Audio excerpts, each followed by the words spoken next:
Can I have your attention for just a moment?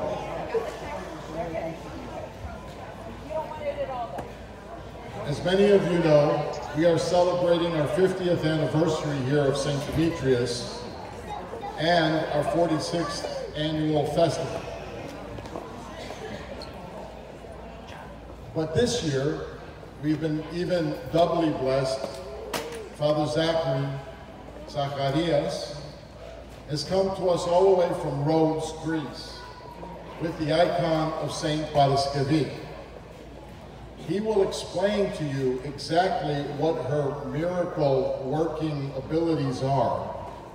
But this is the first time that this icon has been taken out of the country, and we are blessed to have it here during our festival and during our 50th anniversary.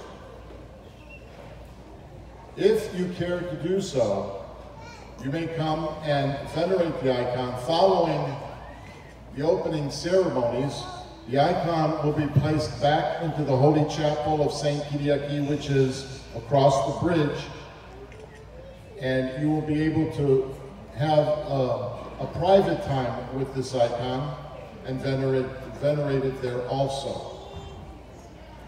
Tomorrow evening, Saturday, we will have a great Vesper service in anticipation of the Divine Liturgy on Sunday.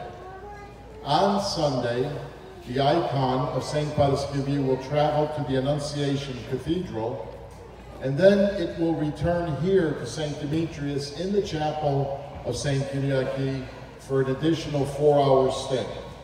And then it will leave our city and go to Washington, Falls Church, I believe Pennsylvania for a while, and back to St. Nicholas Church next week.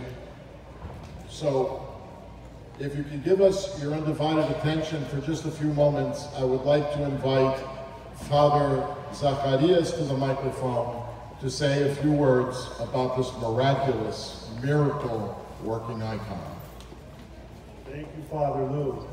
First of all, I'd like to thank God for making this happen via the prayers of St. Paraskevi.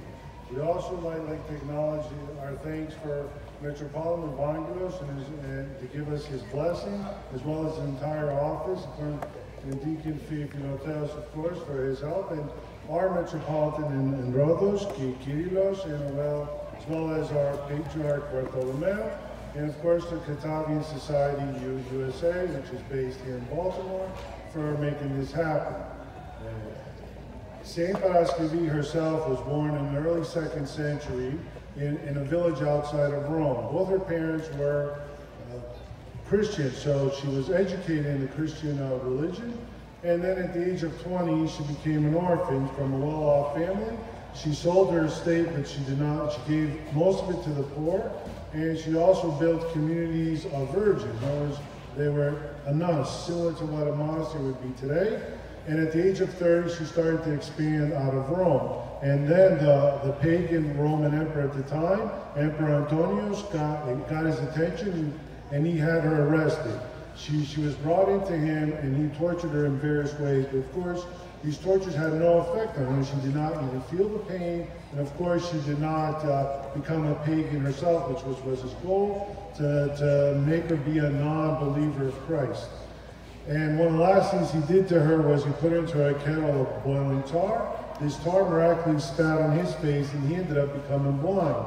And she started praying right away to God to forgive him and give him back his sight, which happened. And afterwards, Emperor Antonius let her go. And she continued her work until about 15 years later, when she was beheaded by another emperor, and that was her time to be with God. This icon itself is from 1896. It's not only the first time it left Greece, the first time it left the village.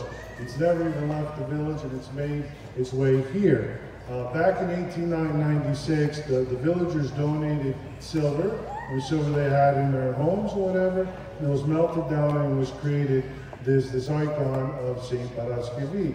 And her name itself, Paraskevi, means Friday. You know, she was born on that day of the week.